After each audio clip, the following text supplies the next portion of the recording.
Yes. Oh, damn. Here I am, all by myself, just hanging out. I don't need no one to Oh, my God. Oh, yes, man. Sorry. I'm sorry, sir. Can I help you? Yes. Oh, good. What can I do for you? We do a live stream. Is there something you want? Yes. Oh, okay. Well, You want something? what is it? Is there something? Is it something that we said on the show? Maybe you was watching the show. Okay, so it was something we said on the show. Were you specifically calling in to say that I was unjustly and unfairly maligned and I should have won tonight's game?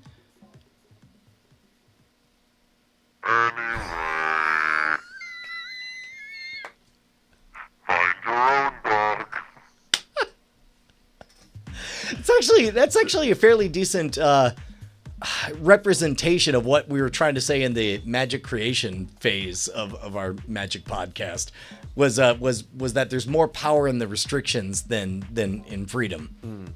Well, yeah, I mean, the biggest thing with the magic stuff, whenever anybody's talking about like putting together a routine, like anything that's mechanical or about like magic theory, like in terms of a trick, like that's something where you like are always going to have more understanding of the subtlety for people who are actually in the middle of it. When it comes to character stuff, literally my only thought is put 100% into your character and staple garbage tricks to it, and you will be better than most magicians on the planet. Like, if you have an amazingly compelling character and tricks that most magicians can see through, like, but you are entertaining the audience for the people that you're going to be, like, actually performing for, that'll pay money to go see you, you will be 150 times better than the average, like, I'm a white guy who knows the answer. Like, that's most magicians' characters, is like, I'm a very pleasant, well-dressed white guy, and boy, am I gonna get this one right.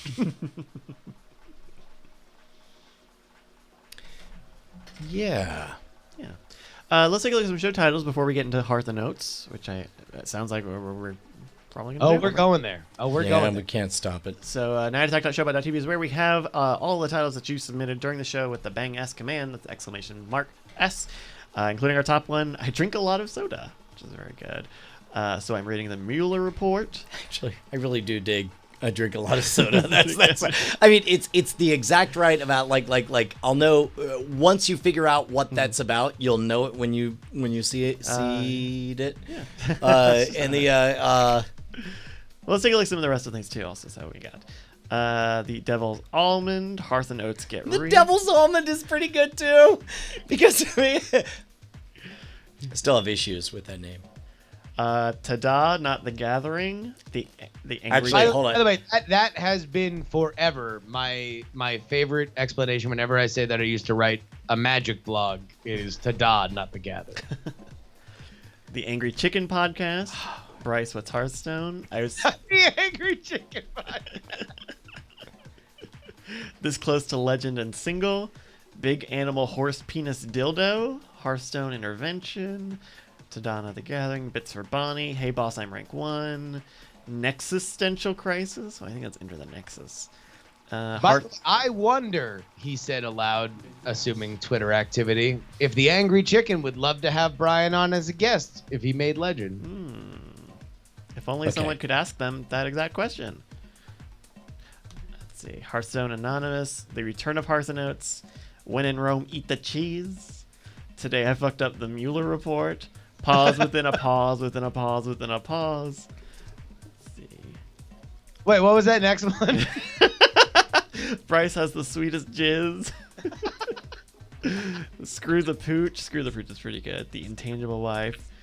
Real Emotions. Pooch! How do you spell Tada? T-A space D-A exclamation point? I always thought, T-A-D-A. Yeah, I say space D-A. T-A-D-A, no space for me. Let's see. The predictive power of Sims, the honor divorce. To have into Hearth is pretty funny. Tony B therapy, how addiction works. Tilting at Hearthstones. All right, let's go up to the top. Take a look at the top. All right, so if I'm going to tweet out which is better, BETTER : which is the better magic? Which is the better You making a poll? magic? ? Tada or the Gathering? That encapsulates that, right? That's pretty good. Okay. Done. All right. I just tweeted it. Did you mention that we were on the show? No. All right, we got the top titles here. What are you guys feeling like, gentlemen, Brian and Justin? Which is the better magic, Tada or the Gathering? All right. I am cool with any of the highlighted in green options.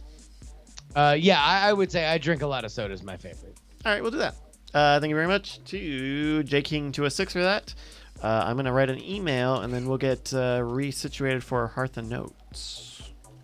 So we talked about this a little bit before Weird Things yesterday, Justin, but it's like I am so thrilled with the smug superiority that I get to experience for my perfectly crafted joke on Twitter. Like somebody tried to cry offensive on my Twitter joke. Oh yeah. So wait, Bryce is filibustering, so we can't pull it up. But you I'm not filibustering. I'm doing work.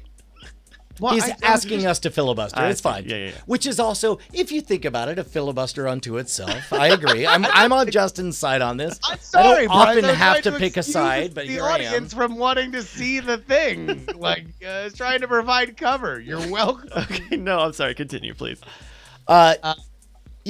So it was you saying, wouldn't it be hilarious if at every music festival I went to this summer, assuming that everybody knows for a fact that Brian Brushwood, constant music festival attender, that in the porta potties I dropped these fake movie cash, and then you went to the porta potty on your property and dropped the fake movie cash into it. Yeah, and I do feel like worth noting is the fact that the idea for the joke happened the day before when we went to the Renaissance Festival, and there was just all of these porta potties everywhere, and the idea of like, oh my God, what if somebody threw $100 bill or a fake $100 bill? So you had elements of like, nobody likes to even look down the unholy black hole of a porta potty. It's disgusting beyond words.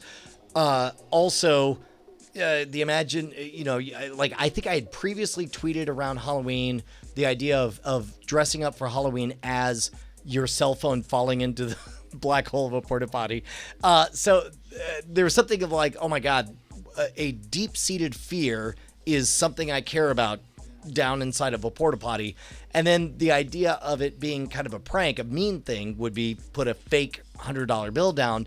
And but I'm very pleased with the way I executed this, because I could have just written it as words, and I don't think it would have done as well as it did.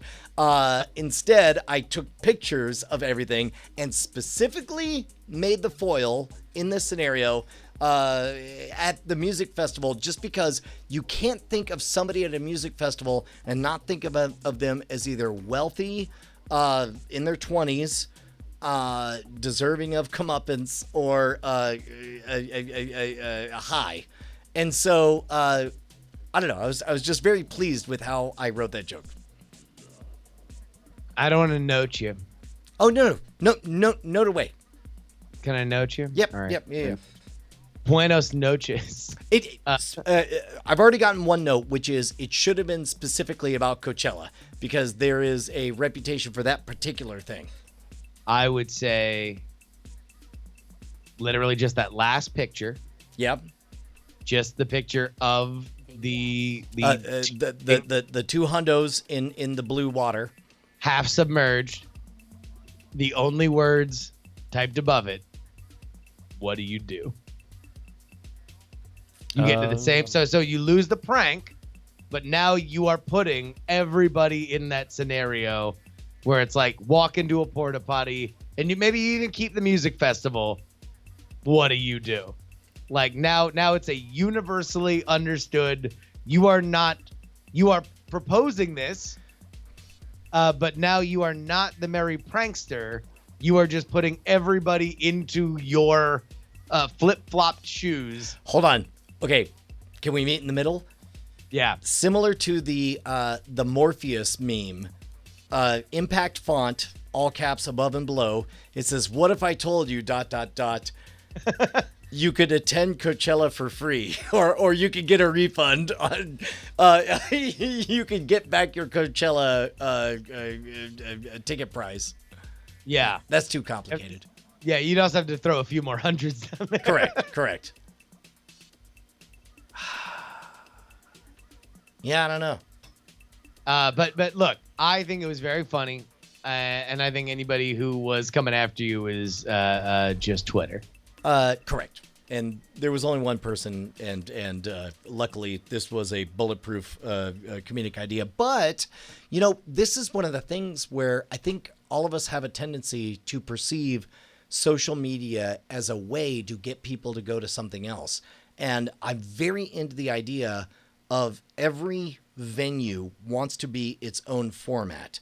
So this is a good example of what happens when, because I'm very friendly on Twitter. I have a few people following me on Twitter. In general, I tend to make posts that are intended to get people to go look at something else. But this is what happens if you write material from the beginning, where it's only intended to live on Twitter. And one of those things are pictures matter. Do pictures or videos or whatever, literally anything other than words. Yeah.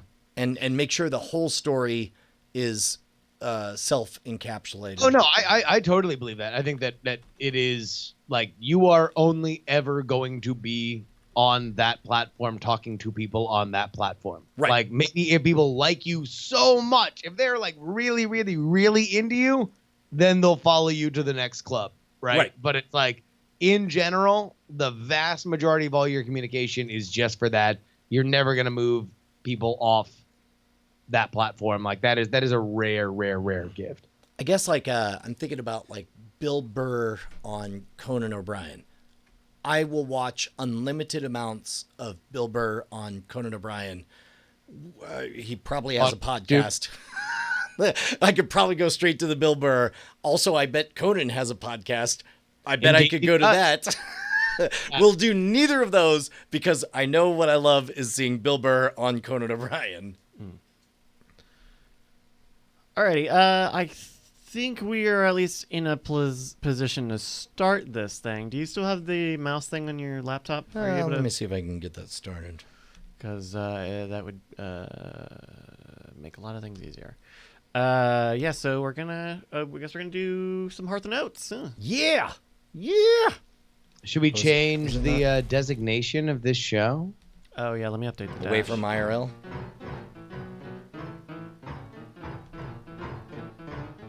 Okay, so that's not quite the video that I thought that was.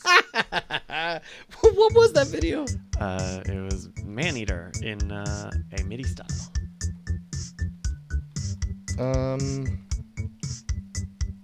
Might have to restart some business here.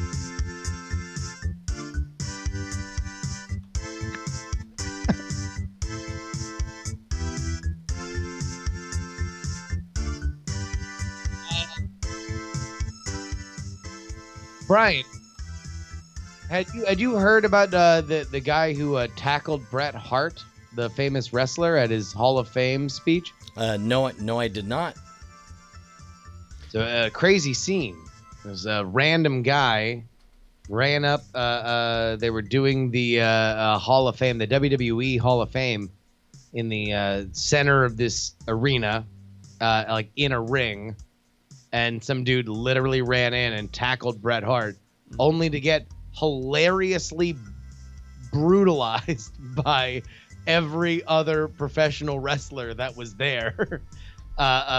Because that's a thing that happens when lay people jump into the ring, is they actually get the shit kicked out of them for real by these professional wrestlers. Holy shit. Wow. And so this was like the ultimate version of that, is to dive into a ring and tackle a legend for which is like a personal hero to all the guys that were there. But it was a pretty crazy scene. Wow. So If you guess it's been a minute since we've last updated Mouse Without Borders. Yeah, you may need to be on the new version because that was a Yeah. thing. In fact, I'm gonna email you the security code for that, Okay, so you can copy and paste it, and I don't have to read out a bunch of fucking Unicode shit. got it. Border security. Oh, yep. I see the security code. Well, yeah, All right. Ooh, boy. Yeah. That seems like a thing I should go to my email again. yeah. I just sent it to yourself. Justin.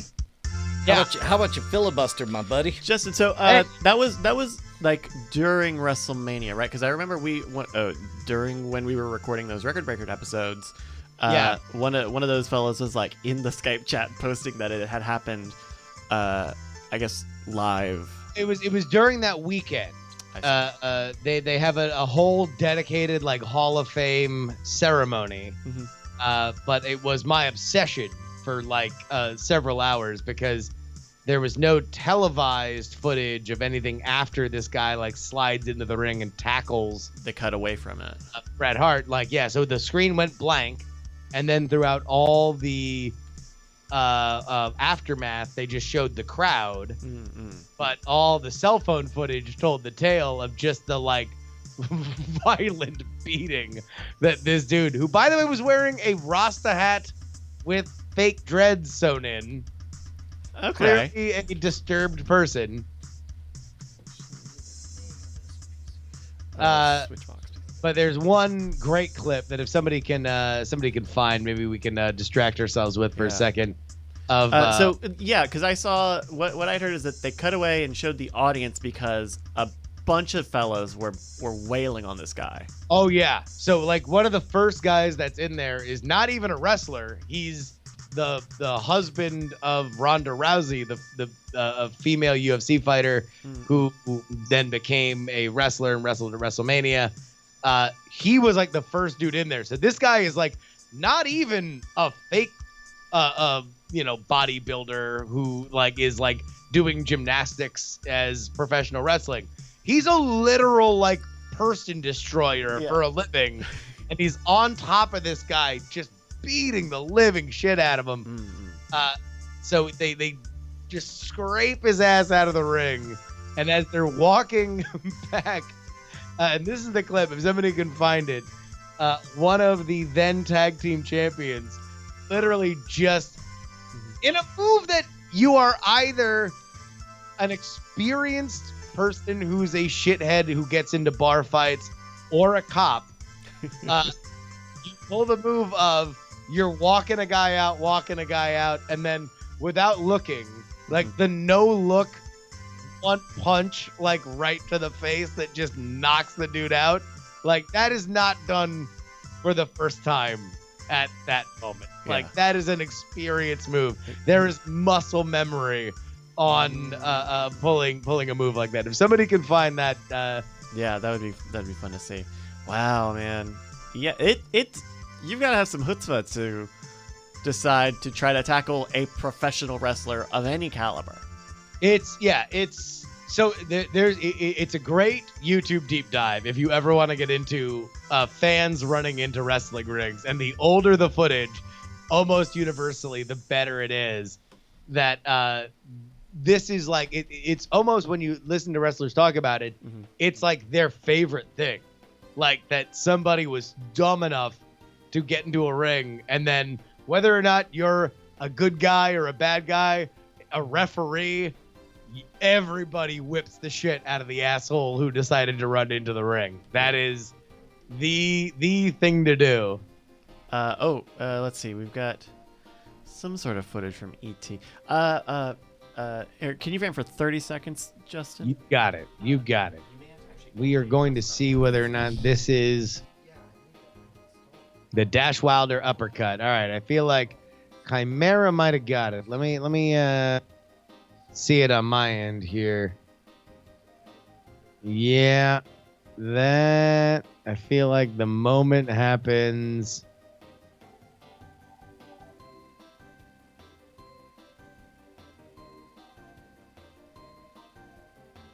Yeah. Oh, there we go. All right. Yeah. It's at the 3-second mark as they're walking this asshole out here.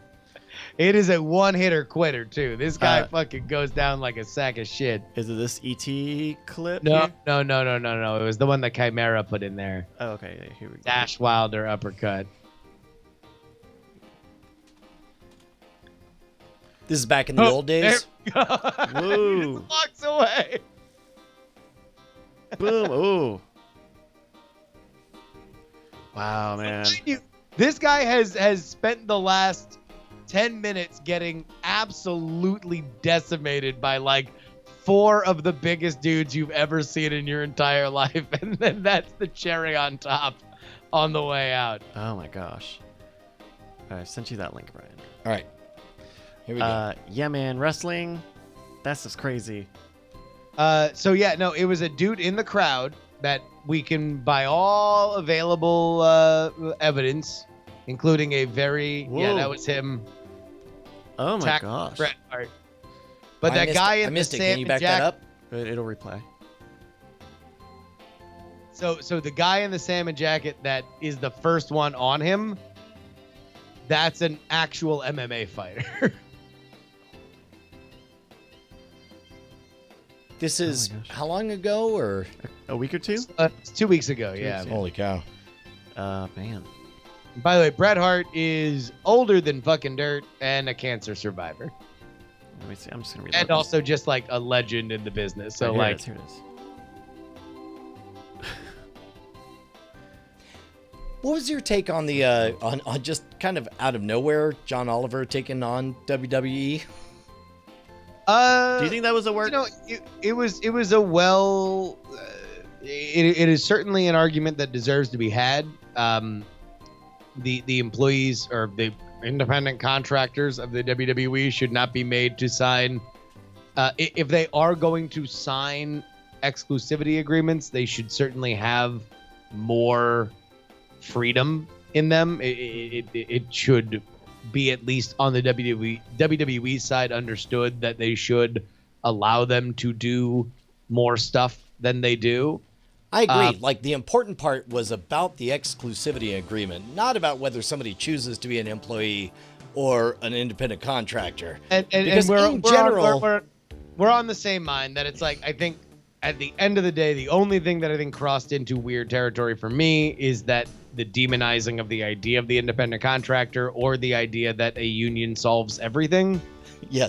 That I Sorry. think. For the uninitiated, Bryce was an independent contractor for a long time and has decided to be a employee now. Like, I don't know. I don't even know what the vibe of this is. Like, What? No. like, I think I appreciate it. I was trying there were to a lot I of was trying to- logistical. I was trying to spin a bit where, like I was trying to protect my own, whereas just like that's not bad to hire independent contractors who wish to remain independent contractors. I see. That's what I was Okay, I think I have you connected on the leftmost computer. Yeah, there we go. Oh, it's happening. All right. So, hello everybody. Welcome to Hearth and Notes. Yes. This is the thing where they play Hearthstone. Let me. Yes. So, set it up for people. Brian, where are you at rank? Okay, so here's where I'm at. I'm like rank 2, 4 out of 5 stars, I do believe. You'll notice there's an overlay on there that's a fairly standard thing. The I don't know what This they is a call it. third-party program, though. Yes. Yeah. Okay, so that's good news that we're up against the priest. In general, I know that Galvanizer is the hot jam here. So Galvanizer will make all the other mechs cheap. My goal, so in general, priest wants to hang around for a long time and eventually punch me in the face and kill me. My goal is to keep a mech on the on the playing field so that I can drop a magnetic enhancement to it. Protect your mech. Shit. Yeah. I've heard- In I've heard I'm that. actually, I've I'm heard actually protect gonna, your mech. I'm gonna hold off. I've heard that that's a thing that you. Because That can't be a thing that is done. So All right. Is this an advice show as well? Still. yeah. As a matter of fact, can we open up a Skype channel? That'd be a good idea. That's a good question because Skype has changed since the last time we did that. Right on. Let me see if that's even a thing. I'm at 2. Maybe people might have to send in those messages via chat. You know what? Oh, yeah. Go ahead and let's go ahead and just get it started in chat. Yeah. By the way, if you want to give bits for Bonnie, hashtag bits for Bonnie. Brian is going to buy Bonnie a real nice present if he gets enough bits. So go ahead, start throwing them now. By the way, Meryl Barr pointing out that I'm choosing this over Cobra Kai Season 2. Legit point. Well, hey, man, we got to do an after show anyway. Committing to the bit. All right, let's... Thank you, Bad Weave. 500 bits for Bonnie. Thank you, Bad Weave. Could we do that on Discord? Let me see. What's that? Do a call-in line. Let me see if we can do that. Oh, through Discord. NightAttack.tv/Discord is where you can get on that Discord. We'll plug you in. You might hear some echo from us, but that'll be long enough for you to get your answer in and probably at least take your advice off the air. Fabcat, thank you, Curtis LaRock. Is Big Priest still a thing? No, not really. What was Big Priest? Can you? What was Big Priest? So Big Priest was a way that the priest deck could cheat out a bunch of just gigantic minions earlier than they should. Okay. But that is not where the meta right now is for priest. I see. All right, so I definitely just fucked up. I dropped the coin and then didn't use it. That was a mistake. I'm gonna call that a mistake, a misplay on that one. I forgot that the Ursinator or whatever this Ursatron was not magnetic. That's on me. That's on me, people. Oh, you're not an admin, so you can't move stuff around. Okay. All right. Well, let's try this. Yeah, it's not a misplay, it's a misplay. Actually, give me a few more minutes. I'm gonna make this work. Goddamn right. By the way, this has been what the last couple of hours of this game has looked like for me, is making dumb mistakes. So I would say what? Double Ursa? Yep. Yeah, double Ursa. All right, so we got two of the Ursa. The idea here is when they die, they're going to bring out more mechs, and as long as there's a mech on the board, we have the chance to drop something that enhances the current mechs, and then, slam in the face. Yeah. Which, by the way, so today, this morning, I was reading some, how to not suck at Hearthstone article, and pretty much what we organically are doing here is what they prescribe, which is... Have people watch you? Well, or basically talk out loud, why are you doing everything that you do? Because what happens is you lose yourself, and you're like, well, just do the thing. But it's like, if you have to explain to somebody else why you're doing it, then that matters. But you actually probably should, though, hit him with the bonge. Oh, good point. Yeah. I'm hitting him with the bonge, so he knows that I'm friendly. Although it does feel a little bit... Traveler. It does feel a little bit creepy to be doing that this high up the ladder. Oh, there's no honor come on, amongst... dude. You are a card-carrying member of the BJC. All you ever do is say hello. Hello. I agree. Great. All right, we have a channel in the Discord, nightattack.tv/Discord, called Hearth and Oats. It can fit 2 people, which is the exact number of people. So if you have a call-in, just join that room and wait for us to join the room, and you'll hear us. You might hear yourself back, but we'll be able to get your question here on Hearth and Oats. Yeah.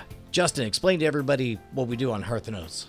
So Hearth and Oats is the #1 relationship advice show and Hearthstone stream. Brian is going to stream this Hearthstone. He's going to play these games. We are at high level. We are at rank 3. We have never in the history of Hearth and Oats been at this level of stakes, and yet... we are also giving you your advice. So I'll tell you what, are you lonely in love and in life? Maybe you got some big decisions ahead of you? Well, come on, brother. Get on over here to Hearth and Oats. We're going to square you out, and Brian's going to become legend, fix his marriage. This is going to be easy peasy lemon squeezy. Everyone wins. I swear to God, like we've really written ourselves into a corner on this one. God God damn it. Yeah, man. Okay, well, I have a question for you. I've watched a little bit of Hearthstone stuff. Polygon used to do a really great Hearthstone series of videos. Used to, huh? They really went downhill? No, some stuff happened. And one thing that I think that happens with Hearthstone is people tend to favor a specific hero, but it sounds like you're favoring specific metas. You're favoring whatever the meta is going. Yeah, so trending towards? the meta for the uninitiated is basically like the weather report. What is effective it's in the what- current Yeah, decks. correct. It's what everybody's playing right now. So if in general, for example, you can make a deck that is very aggressive, in which case rounds end very quickly. So what you want to do is basically make a defensive deck to slap away everybody as they're coming at you. Or if you see a bunch of people who are building decks that don't really pay off until like round 10, 11, 12, then maybe you want to go more aggressive. Sure. But I guess my question is, you don't tend to even within the meta lean towards specific heroes. You just tend to go for whatever's highest on the meta. no, I do, or I did past tense, and now I just give myself over to whatever the weather report says. I see. So Now Brian's in a bit of a pickle because this deck really depends on board control. yeah, and I've and, lost it. Does not have a whole lot of ways to get out of a really stacked board like this. So now, I mean, I guess what you gotta really hope that maybe you can get some. Well, at this point, you want to go down to the lower right-hand corner of the screen, Really? and evaluate like whether you would What? like to play the rest of the game or not, Wow, and then just end it. That seems early to me. No, it is. Part of You- it also is that Wow. we're live on the air, and I want to be entertaining, Aw. and nothing about that spells success. Brian, you focus. Okay, all right, Focus. I'm all here. dialed in. All right, we do have a caller into the line, so Go ahead, Brian. You lock in on this. Okay, man. all right. all right. You don't worry about it. Don't worry. Okay, I'll fucking talk about cum and poop listen, because that's what I do. listen up, What you Oates. do is win Hearthstone games. All right, so I believe we've got someone in the line. Caller, can you hear us? Oh, maybe they can't. Okay, hold on. Maybe they can't hear us. All right, that's pretty good. Bomb Toss tends to be garbage. Unleash the Hounds tends to be garbage. How about that? Druid is a tough matchup. It's not going to be great for us. We got like a 56% chance of pulling this off. But the good news is we got the Mekaru, which is the important one. Because, again, for the uninitiated, Board control. That's what you want, right? being You want a board dough. yes-ish. All right, here we go. Mekaru and Galvanizer are the two that we most want to see in the initial phase, called the Mulligan phase. Because For Arthur Mulligan, the man who invented the term. yes, true fact. That does sound right. Let's see here. How is this all set up? What happened here, Bryce? I thought we were doing good. Well, Yeah, what did happen, Bryce? we have literally never used Discord for this purpose. Oh, And so it's not quite set up in a way to do that. All right. so we got a choice here, Justin. Listener, are you we able to can hear us? either make another mech, or we can enhance our current mech. Although we do, but that won't survive. Oh, it would it survive. will. Yeah. Testing. Yeah, I would Oh, it's just minimize it. Yeah. Yeah. All right. Can we Then I guess there's nothing else we can do past that, so we're gonna grab some control. I mean, Control is the only game that you can play because there's no draw and there's no AoE. Right. Yeah. Yeah. I mean, sometimes Like- when and when it comes to relationships, sometimes you feel out of control. Yeah, I mean, look, we've all been through it. You know, sometimes you feel like things, sometimes you feel like a nut, sometimes you don't. In these relationships, am I right? Folks, call on into Hearth and Oates. My name's Hearth, his name is Oates. Yeah. Hearth stands for Hearthstone, Oates stands for the kind of brand that you need in your life. Keep you regular. with your relationships. Yeah. GDR. Caller, are you able to hear us, Real caller? thing. Is that Fuck. This is a bad draw. It was on right voice now. to talk, so that's probably. All right, we'll just drop this. Caller, can you hear us? Hey, oh, we can hear you. Caller. Yo. Cattle Humper. Figure up. Took me a second to realize that was Bryce. All right, this is actually not terrible. No, it is. It's pretty bad. Yeah, because you don't have anything to deal with it. Although that's not a bad option now. Ideally, we would love the one that shoots 1 damage everywhere. That's in this deck. Yeah. Listener, can you hear us? I know we can. But I can it's tell them. not. I would toss out that 4-trap. You need something, Yeah. at least on the next turn. Well, they're all going to ignore me. They're just going to enhance all these and then crush my face. I mean, what else is going to happen? Yeah, I don't know. The only other option is doing something like throwing Leroy Jenkins and taking out one of them. But I don't think that would do much for us. So right now your board is kind of flooded with these low cost, low value minions. So your yeah, opponent's so right board. now the druid is gonna do that, which will buff everything. I mean, he's got a million ways to throw a ton of shit on the board and then buff them. Yeah, we're kind of fucked. Let's see. So, and this is also one of those, like, being aware of what the current trends are. Like, the meta is people are doing, I think it's called a token druid. Boo. Boo. Boo. Ah, so rude. Super rude. How do I... Also, am I hearing an echo? Is that because our caller is still hovering? No, we're not connected to that. Oh, I'm actually going to move them to another channel. So the Arthur Notes channel is now open. If you have some relationship advice that you'd like to get in on, hopefully we have someone who can help us out a little bit. I understand when I'm fucked. Already? Oh Yes. yeah, no, you're pretty fucked up. So Yeah, again, I mean, like really, the key here is keeping board control. All the way down to 4? All right, look. We're going to do this right. Going to do this right. Here we go. Here we go. Here we go. For real, starting now. Who's seen Barry? Not me, but I believe in you. I very much believe in you. That's what I was watching when I was winning. I was watching Barry, and Barry says, I'm going to live a good life starting now.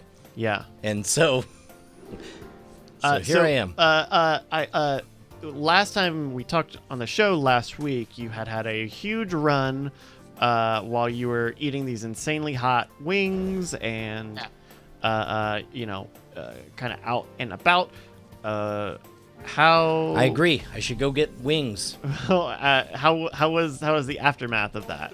It seemed was fine. Okay. I would have tweeted "Hoo boy" in the middle of the night if it had been right, that's otherwise. what I think, yeah. We made a pact, the right? Who Boy pack. That's right. Oh man. Is that maybe a bomb toss right to the face? Yeah, I think so. Whoops. Because you got some good options on it. Well, and so in this case, you might think that the Direwolf would be the better one because it's a standalone, has an attack, but you would do this one specifically because it's a mech, so that we can enhance it with this magnetic one or activate it over here. No, what's magnetic? That's a new effect. I don't know that one. Magnetic is if there's a mech on the board, this other one is magnetic, like it's drawn to it and combines with it. So as a result, it's somewhere in between. They like a merge? charge. Well, here, I'll show you. So it's like if I drop this, it'll combine, and then I can essentially attack. I see, because the one on there is 0-2, and that one is 2-2, so it would be a 2-4. Exactly. Ah, I see. I see. But it's worth considering doing this instead. Yeah, go ahead, do that. What? But then hit face or? Yeah, No, that's I what would I should clear. do. I would clear. What? It won't clear them. Shit. So No, instead, fuck. we're just gonna yeah. we're gonna go 100% aggro. That was that was not. There's sort of two decisions. You can either be the aggressor, you could play offense or defense. So we're choosing to play offense. Yeah. And You're every already time, 7 points ahead. You haven't been touched yet. right. Every time he attacks, yeah, all right, we can work with this.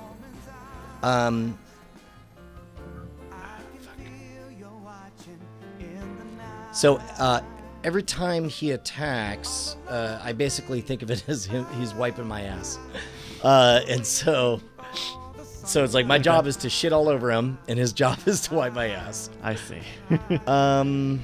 Fuck, that's not. Do you not want to put that on the opposite side of the direwolf? I should have, but instead I had a problem with Mouse Without Borders. So, fuck it.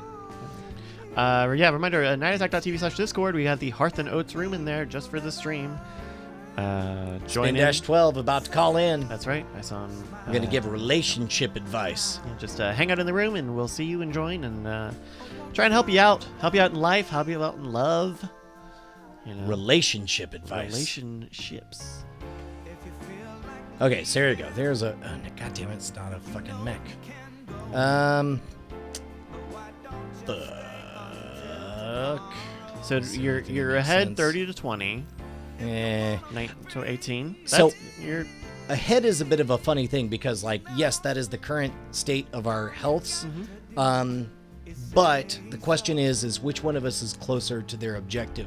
Like, he's very clearly... So we're both hunters, which... setting up a lot of beasts. Right, he's not playing a mech hunter, so it's not entirely clear to me what he's aiming for outside of, just owning the board and rolling over me. All right, we've got Spin Dash here on the Discord. Spin Dash, are you there? Can you hear us? Yeah, I'm here. Can you hear me? We Yo, Spin Yeah, Dash, hey, what hey, is up? hey, brother, what's going on, Spin Dash? It's a first-time caller, long-time listener. Hells yeah. So I don't have much of a relationship that I need advice on. It's my lack of a relationship. My mom invited a woman to an Easter event for the family, and this woman had 2 kids, like 8 and 11, and it was really awkward for me to meet her because it felt like she was like trying to push us together, and it felt like something. I definitely wasn't attracted to the woman, but it was really weird for her, and it was weird for me. And after the event, my mom took me aside, and she's like, I told her I wasn't attracted to her, and then she's like, are you gay? I'm like, no, I'm not gay. I just wasn't attracted to her, but now I'm starting to think maybe I should start reconsidering what I am looking for. Maybe I'm looking for like a unicorn that just doesn't exist. I am getting older. I'm like 34 years old, and my mom feels like she knows I'm lonely, and she knows she wants like grandkids. So for her, this is like perfect for me. She gets instant grandkids, and I'm not alone anymore. Oh, okay, all right. So number Parental one, pressure is not easy. Yeah, you need to stop thinking about this in terms of all the other, right? I know that all the tendrils to your mom and to this party and to all these things, that these are your daily life. These are what you focus on an everyday basis. But for your happiness, you need to focus on just that little core that you said right there in the middle, that I'm trying to reconsider what I want. You should, that's not abnormal. You should always be reconsidering what you want. You should always be understanding yourself, specifically if you feel lonely. You should be taking chances. The larger question that I would have for you is, why immediately did you feel that you were not attracted to her? And I don't mean that in that you should have, but what did you learn about yourself to know that she was not what you wanted? I'm not sure if I'm really going to be ready for like 2 kids instantly. Well, you don't have to run into that immediately. Well, If I think in this feel like if case, I had like a she had 2 relationship with kids, this right? woman I see. that Sorry my about mom that. was trying to get me with, I would Gotcha. be stepping into that role. Oh, gotcha. All right. Then, yeah, number one, you should never feel bad to tell your mom, hey, mom, you do not know what I want. Right. Like I am my own man. I do my own thing. I did not want to become stepdad tomorrow. So that's something that I don't feel that I'm ready for, and also that's a little aggressive to be questioning my baseline sexuality based on the fact that I didn't want to immediately over an Easter party get involved with a lady with 2 kids. I say go the reverse. If she made you uncomfortable by hooking you up, you make her uncomfortable saying like, "I'm gonna sport fuck this lady." Well, I don't want to tell my mom about my Tinder dates. I mean, maybe you should. honestly, maybe you should. Real thing. Like, yeah, I mean, have you tried like aggressive honesty with your mom? I don't know how much she wants to know about how many women I take back to my apartment. I mean, but I think right Wait, now hold she's on. Wait, Spin Dash, are you a fuck machine? No, I'm not saying that, but I think she thinks I am alone in this apartment for months at a time, and it's not like that. But yeah. But You're she's like- being But it's she's hard- doing all right. You're doing the all first right. and second date are good, but maybe the third and fourth one are where things fall apart at. well, it sounds like she is being fueled by what she sees as no activity on your side. And I totally understand not wanting to indulge everything with her, lest, that only further, Yeah, well, again, all right, meddling, here. but- So again, cut mom out of this entirely. Like this is not about mom. You're getting Tinder dates. You're bringing women back. Like that's fine. You are on a certain path, but you need to focus on that. You got to focus on like where those Tinder dates are, what you like, what you don't like, people that whether or not you've gotten to that third date and you don't know what happens after that. Like these are the things you need to focus on because your mom's gonna work herself out when you are happy. That's what she wants. I'll give her the benefit of the doubt. She wants you to be happy first. She wants grandkids second. And I would put in between there before grandkids, what she wants is you to be happy, and absent that, she at least wants to know that you're on the quest to become happy. And so when she tries to hook you up with someone, what she's really doing is saying, well, I don't know what to do to get more of my favorite serial drama, Spin-12 becomes happy. And so I'm going to at least write a spec script to get this thing started. So it's like, in which case, if it doesn't go well, if she's not writing the right scripts, you're like, hey, love your enthusiasm. Listen, in general, this is what I'm looking for. This is how it tends to go. And this would be the right way and the wrong way to go about it. Have you mentioned not having told her about your dating? What is your thinking behind that? Say that again? You mentioned that it Why sounds don't like you tell you're, your mom about your dates? yeah, it sounds like you're Oh, not telling her that you've just even broadly that you are dating. Well, since they don't go anywhere, other than a few dates, I really don't see the point of getting up. Sure, you So- want it to be serious before you, and I think that's understandable, Especially right? if I'm introducing this woman to anyone, even letting my family know about her is going to be something that they're going to want to be involved in. Can I give the advice of a dad right now? Your parents probably know more than you think they know, and they probably would appreciate honesty more than you would expect. I bet you could get away with saying, "I am looking for somebody." This, that, and you can even be explicit in that regard and say, I'm looking for X, Y, and Z. In general, I'm finding, A, B, and C. Just FYI, more letters. Just give them a bunch of letters. I think people, your parents will understand that you don't want to it's a step. It is a significant point in a relationship to introduce someone to your parents, and I think they understand. First date, second date, even third date, not quite being at the place to introduce them to your folks. I think it just sounds like if your mother knew you were dating, you'd probably get less direct intervention, and there would be understanding that, like, well, I'm not going to introduce you to everyone I meet on Tinder. We're not going to start gabbing over the people I'm chatting about. But I am out there. I am actually, in the field, playing the field. I think My sister knows I'm on I'm on Bumble and stuff like that, and she understands that I'm going through it and dating it. But I feel like my mom doesn't quite understand how dating goes now. I mean, yeah, you could just let either your sister know to kind of pass it along in a tactful way that you are a certified commercial rated fuck machine. But That is a negatory. What- but yeah, like they may not it- understand Bumble, it- they may not understand the apps, but they know dating. They know, like you can set the boundaries by framing the But I, conversation for, however you'd like. for my But mom's if they don't, life, she's dated my mom, Mhm. and then another guy, and then she's dated my stepdad, and married 2 out of those 3 people. I've gone on. All right, But that's not- all right, that's look, not by universal. that logic, by The that other, logic, the other. Cut out the other. Yeah. Here's the you. All of this gets radically reshaped the more you are happy. So focus on that. Whatever you need to focus on to continue to meet people and further the relationships, make the relationships that you do feel are promising more promising, then the further along you are going to be.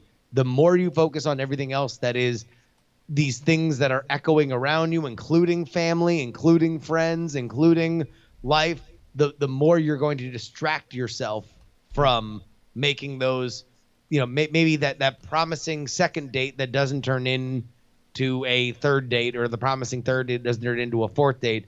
That's what you got to focus on. Is being present. I think I might have mentioned this on a Hearth and Oats stream at some point.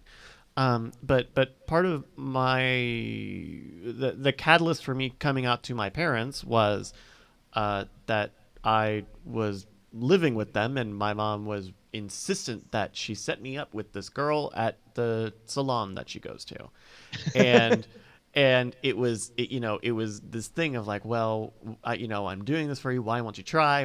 X, Y, and Z, and it's like, this is clearly she doesn't I had not told her for a very long time for my own reasons, partially because I wanted it to be something stable or something that someone I could introduce them to, but it was clearly not the right move to withhold that, or to certainly let her be angry for that reason, or think I was, say, snubbing her.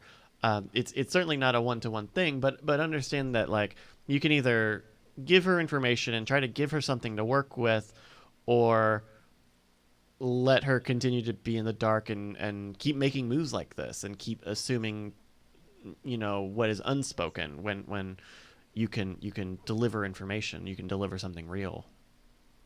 And I feel like I'm okay waiting, or maybe not waiting, but taking a more active role in looking for something rather than than what I've been doing before. So I guess for me, what I would love to hear you seek is the middle ground where you're really describing two different problems. What you have is a mom who wants success for you so much that she's creating a problem and that she wants to participate.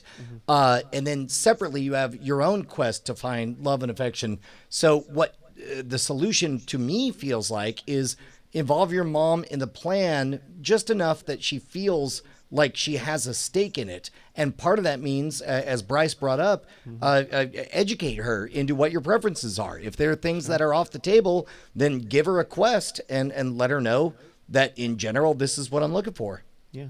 It could be something as simple as, like, not even someone you're messaging with, but just like, hey, here's someone on my Tinder. What do you think of this? Like, there are innocuous things. Oh my God! No, moms love that shit. They do love it a lot.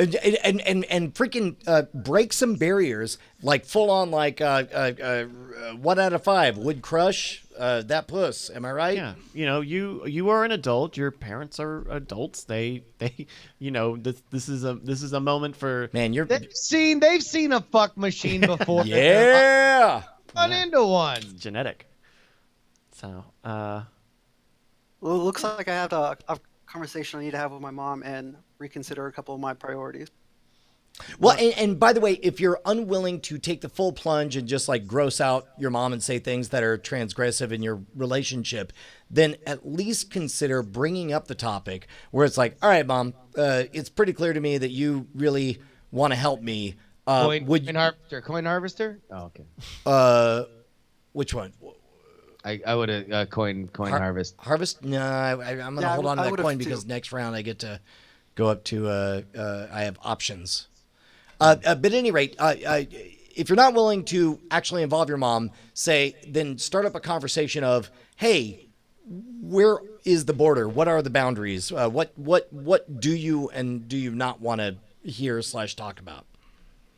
Yeah, that's a pretty direct way to at least start from a place of knowing where she's at. If you're still feeling maybe a little self-conscious about it. I was just thinking maybe I was being too hard on her, or perhaps I was just maybe I was just having too high expectations or be looking for something that was unattainable. You're talking about in terms of your own, you feel like she brought you a bad dish and you're thinking like, oh man, am I a picky eater? Yes. Well, I mean, maybe she was a great woman and I was just looking for something that doesn't exist. But it's not a vacuum, right? She could be a great woman, but there's also other stuff. But if it was uncomfortable for her to be presented via your mother, I think that's a part of it. And I don't know.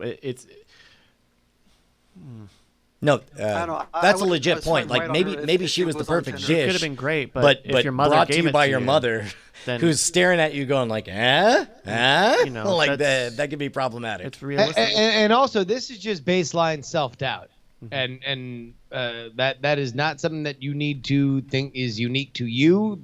Like that happens to all of us. We all wonder, specifically if you're single and you're dating, you're wondering whether or not the thing you just walked by was the thing that was supposed to be there for you. Like this happens, right? Like this is not unique. This is not necessarily about your mom or you. This is the process. So do not feel bad about that. And it's not like your mom's out there taking OkCupid tests as you, like fucking CIA, which I have finding the no right doubt perfect. is a real thing. I mean, I guess, but it's not maybe like that's something she could do. Maybe she helped me with my dating profile. Actually, Maybe you know that's what? an involvement. That's a way to involve her. Okay, imagine drawing a border around this and say, hey, here's a fun game. Just as a lark, why don't you create a profile that's fake me and show me what you come up with? Because what your mom desperately wants is to experience in a virtual format her own dating experience or what she imagines things are like for you. So you can give that to her and learn from it. Can I ask you a question, Spinesh? In a whatever you perfect like. whatever you like, sorry. you said. In a perfect world, do you want a better relationship with your mom where she is helping you on your dating, or would you like your mom to just never ask about your dating ever again? Give you space. In a perfect world, it wouldn't be having this issue. I would be. But which not side? Which lonely, side? and But I would yeah, be it's gotta having- unfold and I one would way. Either be she's having dating an active- somebody that you would know about. Yeah, so if you could choose, you have two items on the menu. She's perfect at the matchmaking game, or she doesn't even try the matchmaking game. Which would you prefer? That's a hard question.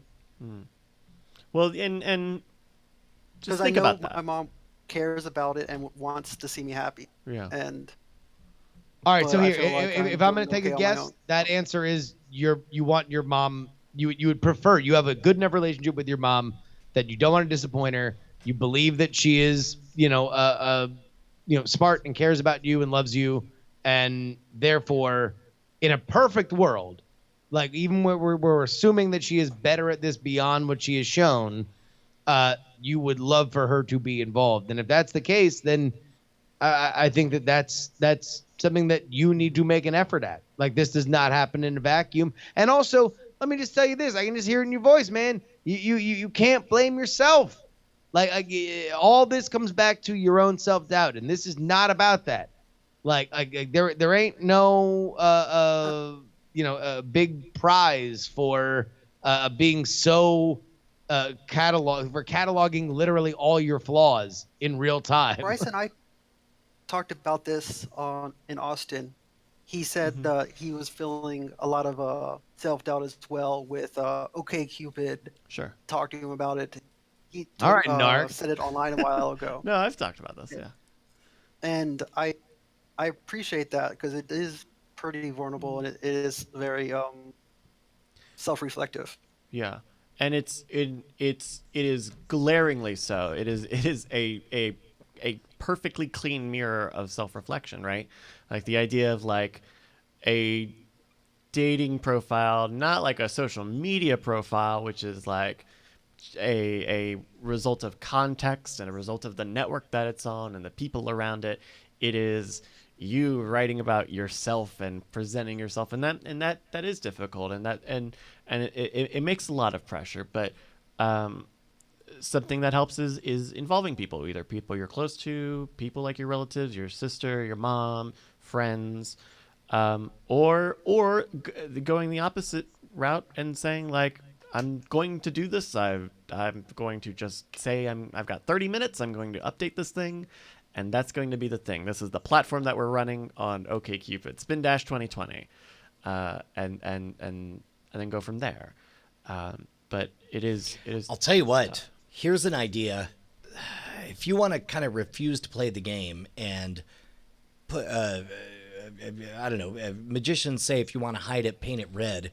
Like, if you want to give your mom a job, then maybe, so let's say you're Spin-12 on Bumble or whatever.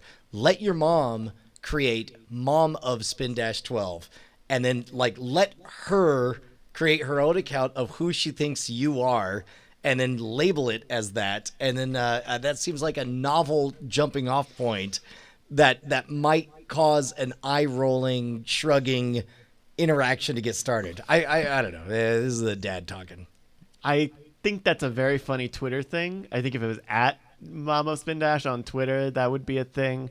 But if I saw that on OkCupid, I would think that's a huge red flag. I mean, I agree. I think there's but there's it's extreme, but I think it's services indicative of involving her. There's paid services that fix your Tinder profile for you. There's that fills out your information and takes good pictures of you. So Sure. They have maybe that getting a third person view on my profile maybe is something that I do need. Hey, I know for real. I know a friend of mine went to a specific Tinder photographer. Oh, wow. There's in the area. One of the dating apps, Hinge, part of their subscription plan is that they will have a dating profile expert look over your thing and consult with you on how to change your profile or how to make modifications to get more activity. Yeah, there are, if the people you're close to aren't quite available, there are services and options out there. It's, I think an outside perspective would be a good thing. Yeah. Then do that. You want to know what? The first time on this call, that was a constructive measure about what you are doing and how you can improve it. That's what think more about that shit. Yeah. That was Definitely will. All right. Well, I hope that helps, Spindash. Any other questions, thoughts? No, y'all are great. I love watching every week. Awesome. Thank you for calling in. Hey. Kisses. Yeah. Say hi to your mother for me. Really? That was very close, Brian. You Yeah. You did get a boil in there in the middle of the call. Yeah. But it seems like maybe. Also, that last call, I was definitely more dialed in on how to reconcile his relationship with his mother than finding a life partner. So that's not that's not exactly. I mean, You have a relationship with your parents. relationship. You have a yeah. relationship with your parents. And Yeah. That's, look, man, even if he finds a perfect person, you know, a lot of people want their family and parents to be involved. So. Boy, but that is a real hump to get over when it comes to having candid and honest conversations with your parents about what you're into. I can't even. I don't know that I've heard the story of you coming out to your parents because, like at no point was there any reason for me to tell my mom and or dad about Who you're what dating. I'm into sexually, right? Sure. And I suppose that is a privilege of a heteronormative lifestyle, right? Sure. What's it like to be on the other side of that? You know, it was pretty difficult, right? This would have been when was this? Tuesday. 2013 or 2014. It had been pretty significant. I mean, I had kind of come to terms with it myself 5 or 6 years before. I was not dating very much, you know, through college I wasn't really dating, and so even you know, knowing that my parents would be okay with that stuff, I still was there significant fear about whether or not they would be cool with everything? No. It was I don't know. I think at that point I had graduated from college and I was still living with my parents, just kind of in this transitional sort of thing, and I think at that point I was probably subconsciously holding on to it as a bit of independence. I kind of wanted it to Something that belonged just to you? kind of, right? Because that's also, you would have been how old at this time? If this was 2014, I would have been 24, So, early 20s. okay, but still like on your parents' insurance and Oh yeah, and yeah. Sure. I mean, I'd started work at my previous job, and you know, things were going well for, you know, my work life, and I think because I knew I was kind of in focusing on that and being I don't know,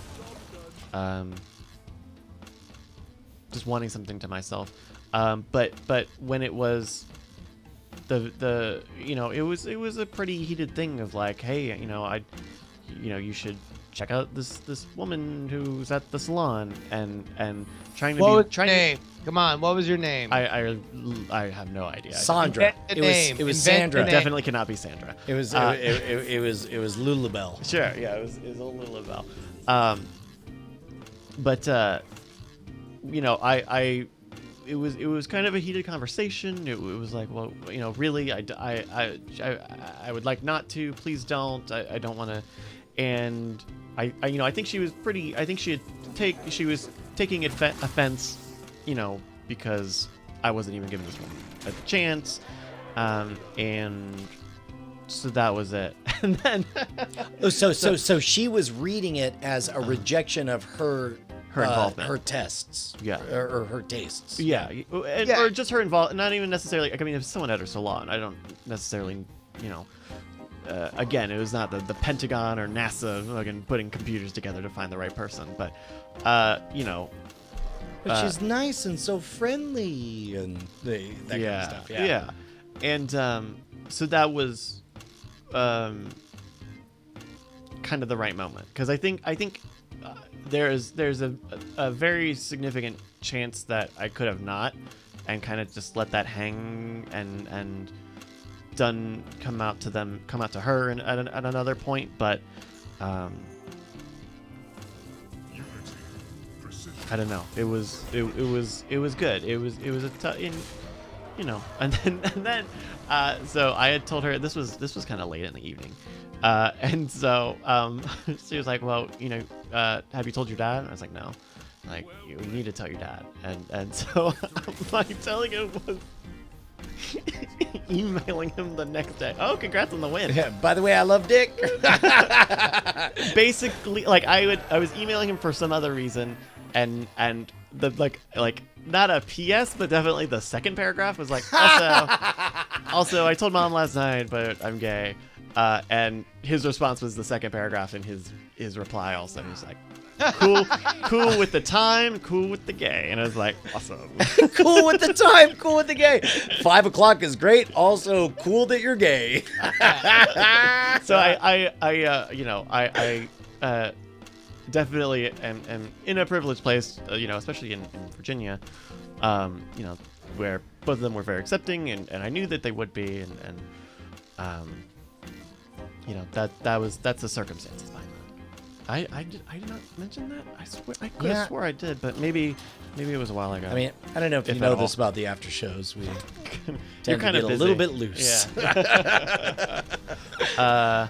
No, that's wonderful. Like, Yeah. I understand why parents. I wish kids could believe their parents when parents say, no matter what you are or what you want to be, we support you. Like I mean, it truly is. Like, I feel like my job is not to guide or direct any of my kids, but basically like, oh, hey, you're like I was. You're here in the world. Hi, I'm your advisor. Sure. Here's what I figured out so far. Hope it helps you. Yeah. That's that. The difficult, it's very difficult. I read a lot of stories of people who, as much as their parents would probably feel or maybe even say the same thing, whether it's religious conviction, Action doesn't suit to right when they're faced with the frustrating reality of going to the PTA or whatever and having to encounter other people. Yeah, or religion is a lot of it in a lot of cases. Not to imagine I put a lot of buffer around that, but it can be difficult, and internationally it's still very difficult. A lot of. By the way, are you guys dialed in on like the genuine civil war happening in the Methodist Church right now? No. Like, shit's about to break apart. The United Methodist Church is, by the way, to my amazement, only like 40 years old. Did you know that? No, I didn't know that. It was like wow. late 60s. That was where I was confirmed. I was confirmed Methodist. Wow. And guess what? Maybe the Methodist experiment only lasts 40 years. Wow. Like, it's astonishing. Do you know more about what caused the rift? Yeah, it's about acceptance of all lifestyles. As a matter of fact, we did Easter, went to the local Methodist church, and they were like, "Would you like to sign a petition?" I was like, "Goddamn right!" Oh wow. I made sure to say that because that's what you say at church, right? That's right. I mean, it's Wow, it's I like had no idea. like shit's about to be torn asunder. There was a brief moment that they were very close to a majority vote of the Council of Methodists or whatever they call it, and it didn't work out. Wow. Oh, look at that! Oh, that's fucking great. Yeah. So this dude's gonna. So how are you feeling about this? You're 30 to 11. You're still in touch. I'm back in the groove. Things were a little bit sloppy at the beginning, but I got my game back Bryce, on. you gotta don't look so much at the HP there. Sure, I'm just setting this up for people who might be listening or.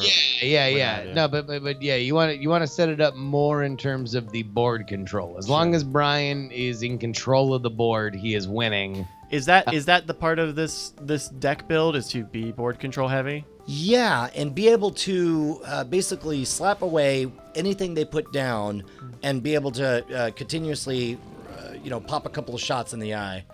In fact, that's what Brian put very, very well early on, was that the point is he should be shitting on them and they should be wiping his ass. Right. Like, it's the ultimate board state is he has got enough that he is continually hammering them, and he doesn't have to worry about clearing their board.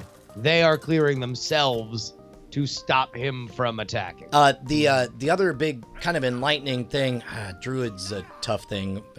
This only has a slight advantage over a Druid. which, by the way, I don't know if you want to cut to a different thing, but so here I'll pop it on Druid. So down here, I'm looking at hsreplay.net. Oh, I can't show that.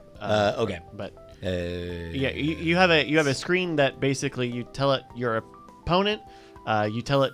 You can even tell it if you're going first or second. But yeah, it basically tells me what I ought to know already. So it's like if you ever watch poker, you see those little percentages down in the corners. That's all stuff that poker players have internalized, but that is scientifically accurate. And more specifically, what to get rid of in this opening phase of the game, what Exactly. to keep or to redraw. What's super duper valuable and what's not. Yeah. So A lot of new board designs. I've not seen a ton. I have not played in many years, but most of the ones we've seen today, I had not seen. Yeah, I guess they do that every new Every expansion. Yeah. Expansion, yeah. I mean, to be honest, like I'm hearing the sound effects for the first time in months. Like I do everything. I'm listening to podcasts while I'm playing, and I'm or watching video if we're on a desktop. Now that's curious. Oh, and animated. So because it's golden. No, a knife juggler. Okay, so this is something you want to watch for. Like this showing up here, I no longer know what it is, what game this guy is What playing. type of deck they're playing. Yeah. I see. So it could still be token because he's just filling the board, so it would just be a bunch of random ass knives. Yeah. So we'll, and then I have to do the frustrating thing here, which is underspend my mana to at least have something out. But again, to be honest, like there's a bit of peace that comes from the HS replay down. Just Sure. knowing that it's unlikely that I'll win this match makes me emotionally okay with it. Like I'm gonna play it to the best I can. We got a question in the chat. We'll start with Justin because he's not playing a video game right now. What podcasts do Schwood and the gang listen to? What do you listen to right now, Justin? Well, I'll tell you what I was listening to before I started, which was the our friends at the Auntie Donna Experience. Auntie Donna podcast, yeah. Auntie Donna. Yeah, they're hilarious. I mean, like, ever since they've gotten way more into character stuff, like their shit is just next level. Yeah. So funny. I need So to jump back on that because that's a great show. I think I tried to get into that at the same time I was trying to get into a bunch of other shows, and it didn't quite make the leap at that point. Yeah. But I'm definitely in a point where I want a few more shows and should get back on it. Yeah, so I would recommend them. Ice Cream Social, of course, and By the way, Ice Cream Social, part of me wants to only assume that I'm loving it because occasionally they mention our names or whatever. Yeah. But in truth, my God, what they have is so precious and amazing and wonderful. I love it so much. yeah, I mean, God, yeah, they're fucking hilarious. Here's something that I've realized. Jacob might be the coolest person on the planet. Accurate. Yeah. Like I like many very cool people, undersold until you realize like, oh no, wait, like he's just that dude. Like that is an amazing person. Paul might be one of the funniest people that's ever lived on the planet. And but- Matt's there too.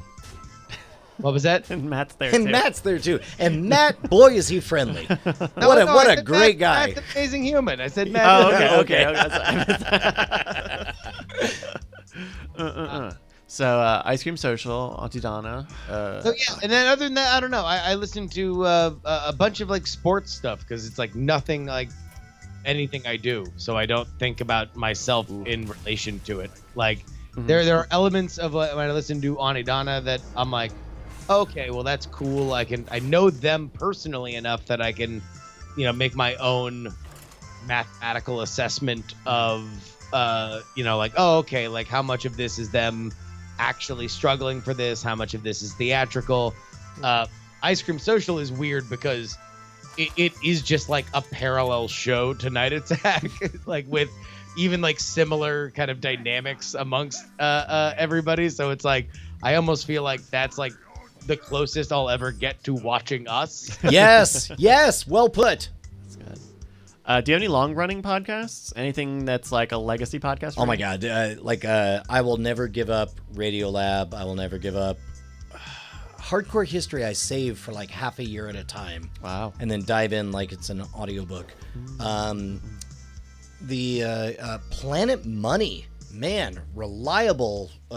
Fuck. Yeah? Yeah. No, they're Okay. always a solid lay. Nice. So- Oh yeah, go ahead, Justin. Yeah. I guess of the things that I've listened to the longest, the Tony Kornheiser show. I have Andrew Heaton in there. Bunch of wrestling podcasts. I mean, Harmontown's probably one that I've listened to. Oh. Super long time. I do Angry feel like Chicken, Ice Cream Social such a good day. and Harmontown are one slightly to the left, one slightly to the right of Night Attack, and I feel like if I want to imagine what Night Attack is, it's somewhere in between those two. I see. Man, that is the most positively I think I've heard you refer to Night Attack ever. That's amazing. Well, I mean, look, I am evolving beyond my crippling self doubt, and I'm willing to acknowledge that what we aspire to be is very close to the things that we love. Here we go. Yeah, I mean, like I think that there are like just tremendous lessons. Like they are successful, gigantic shows for a reason, and as somebody for whom it is our business, right? Like to do this kind of shit, like it's awesome. It's awesome to see it. It's interesting because I think I don't have any I don't have much, if any, overlap with you guys. I mean, friends of the show's podcast, sure, but like I focus a lot on like comedy. I love comedy podcasts. Yeah, you know what? I'm actually trying out a new Wow, podcast. big shots at Auntie Donna. Oh, Big and shots. no, I put them on your Big friends. shots. Everybody at reply. No. Holy shit! What do you- Ethereal Vision just reminded me I only have 6 days if I'm going to make this legend Oh. thing happen.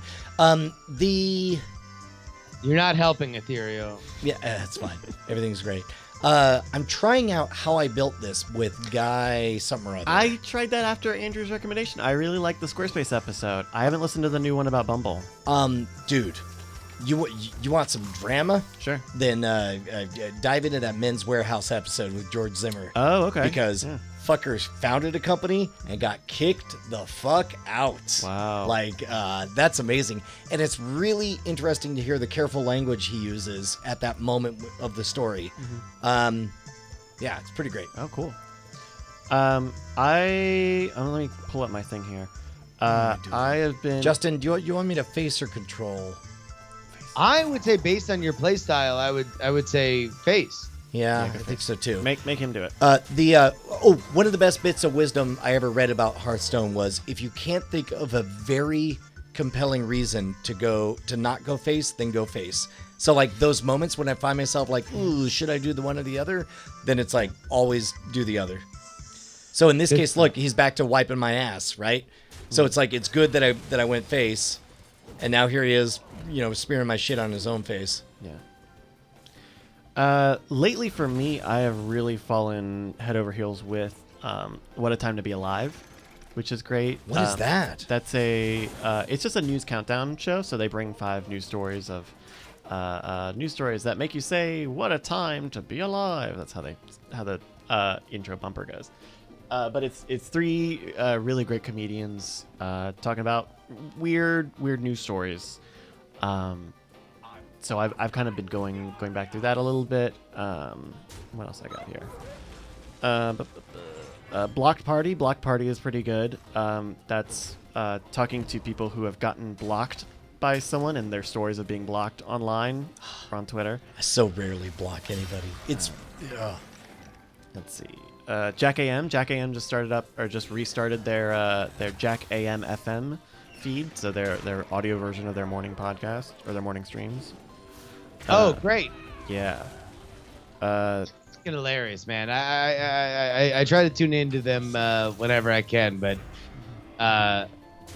goddamn, they are fucking really funny. Let's see here. There's a new one. There's a new one that I haven't spent too much time trying out, but I'm giving it a check. Is Lie, Cheat, and Steal, which is all about stories of scammers and frauders. That's good. Yeah. Oh, hey, big shout out to something that Brian turned me on to, Darknet Diaries. I love Darknet. Oh my God, That's in my so queue. good. But yeah. It that's another one that is well deserving of like audiobook status. It's great.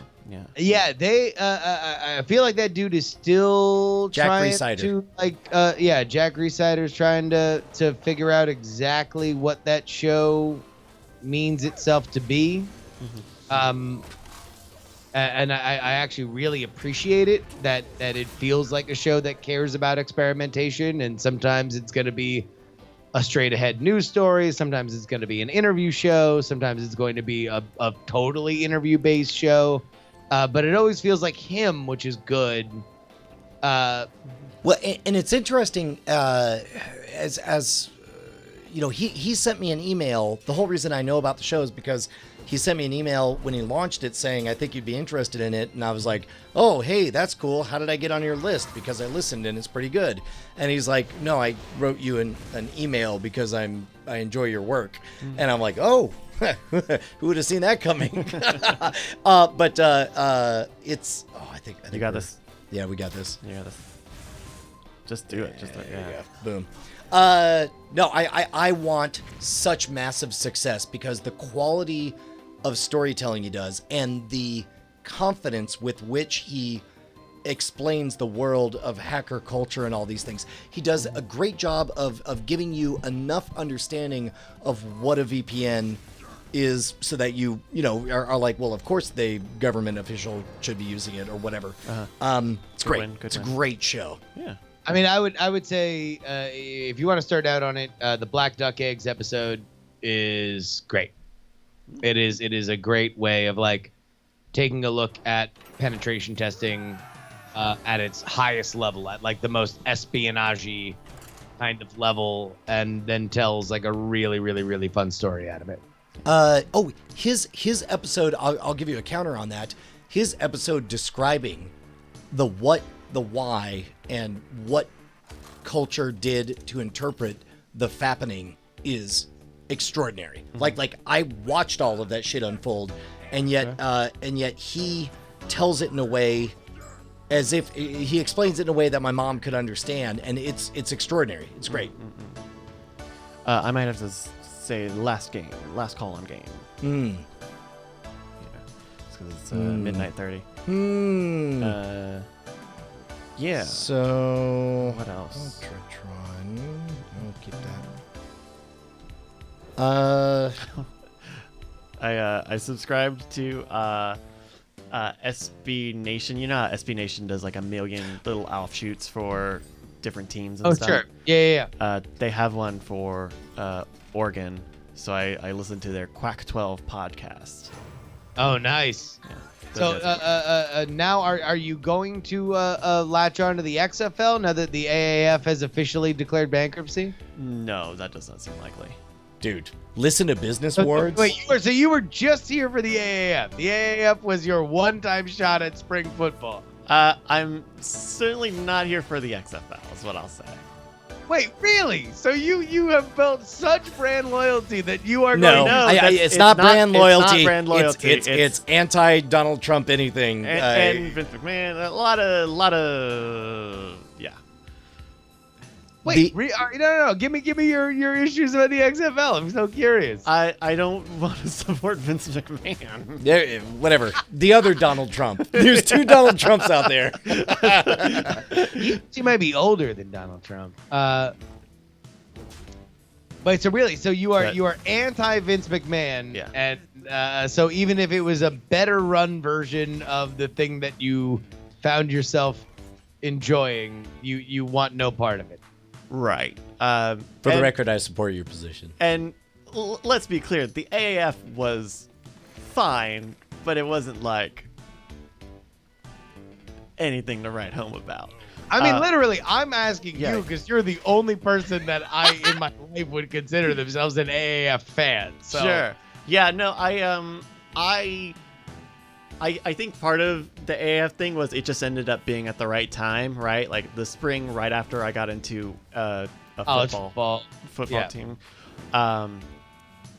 and because it was very low stakes, it was a brand new thing. Everyone was kind of laying ground. I think that all became a perfect storm sort of thing, but in a vacuum, I don't know if the AAF is as attractive, just in terms of like Gotcha. the caliber of play. Because it was bad. It was there was some bad play there. It was sub college football level Yes. athleticism. Dude, separate podcast, Business Wars with David Brown, has a whole 7-episode arc about the original XFL, right? No, before the Or XFL, the USFL? yes, correct. Yeah. And specifically features one Donald Trump as a very interesting character. Ah, right. Oh yeah, no, Small Potatoes. Watch Small Potatoes. Yep. Okay. There you go. Let's see what else. Open Buyer asks, "Am I not going to get into the NFL?" I had been the second season. This coming season, I'll pick a team. I think. Wait, really? Yeah. Because now this is serious. The last time that you were like, "Oh, I want to pick a college football team," like I was serious in my considerations based on your personality, but I did not expect for you to get as into Oregon Ducks football as you wound up getting. So now I'm very curious to see if you picked an NFL team, like if you would be hard. I would assume based on past performance that you would get pretty hardcore into it. Yeah, I might. It might just. I think it'll be it'll just be kind of a timing thing, because college football was pretty easy because it was weekends. Yeah. And so it was kind of easier to follow that stuff. I think I was trying to keep an eye on a few teams this past fall. I think the Titans I was trying to keep an eye out on. I think you gave me a few NFL recommendations, and I think the Titans were one of them. Yeah. So yeah, I think that could happen. You know.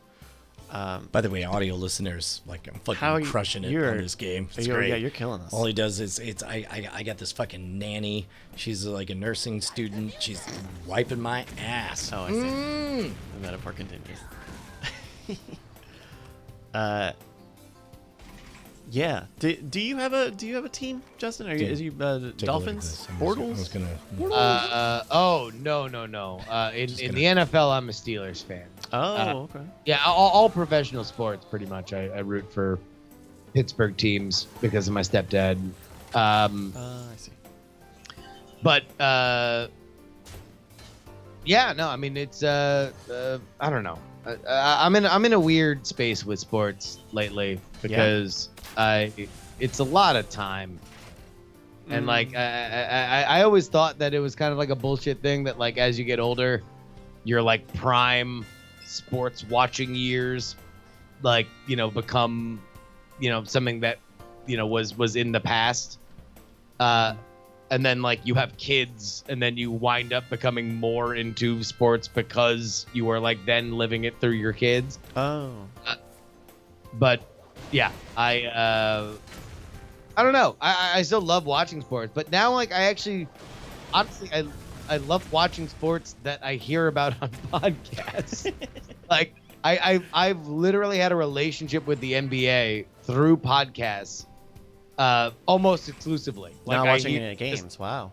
Who's good, who's bad, and then periodically I'll like see a game on at a bar, or I'll turn on one like, you know, when I'm at the house, and it's like I'll know what shit's going on. Yeah. And I like it. Like lately, like the NBA playoffs, I know so much about it just because the podcasts I listen to talk about it so Coverage is god good. much.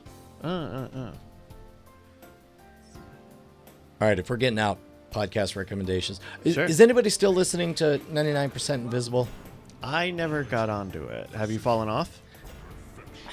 I really intend to get back to it. It's just Sure. I had to have a reckoning of like a few legacy. Like, I think my current list of stuff I'm really listening to, I think most of the legacy shows are gone. Comedy Bang Bang, Hollywood Handbook I'll listen to when I hear it's a good episode. Comedy Bang Bang gone? No, for me. Oh, got it. I'm not It's off. listening It's off. to. Got It's it. off my list. Yeah. Um, Oh shit. Adventure Zone I fell off a year or so ago when they made that new arc. A really well done audio drama. I haven't even fallen off. I just need to get back into it because it's not very long. Dark Ages is so good, and I need to get back into it. But it's like, it's the audiobook thing for me, where like if I have a podcast on, or, you know, I can queue up hours of old podcasts and just let it run, and you know, hop on, hop off. But the Dark Ages is so well produced, and it's a scripted, fantasy fiction thing, and so I want to sit down and enjoy it and like give it time and attention. And it's not even that I don't want to; it's just like my workflow of like, I can't really do it when the work stuff that I do, and other times I would want to watch video or stuff. So I haven't given myself the time to really give it the attention I think it deserves. Ooh, this is precarious. Yeah, no, I'm fucked. You got a 610 against you with taunt, and it's golden. Yeah, I got jack shit. Fucked. Fuck. Kuro Medariku asks opinion on Tom Sharpling on Hollywood Handbook. I love Tom Sharpling on Hollywood Handbook, which is a good thing because he's on there a lot. Yeah, no, he was great. Re-listening to old "You Look Nice Today" episodes are the only podcast anyone needs. I tell you what, man, I love that show. That show was fucking hilarious. I do have one other recommendation. Under the Influence from CBC Radio.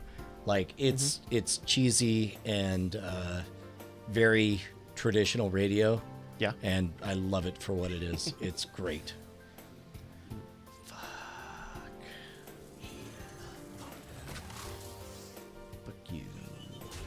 Yeah, That's okay. That's all right.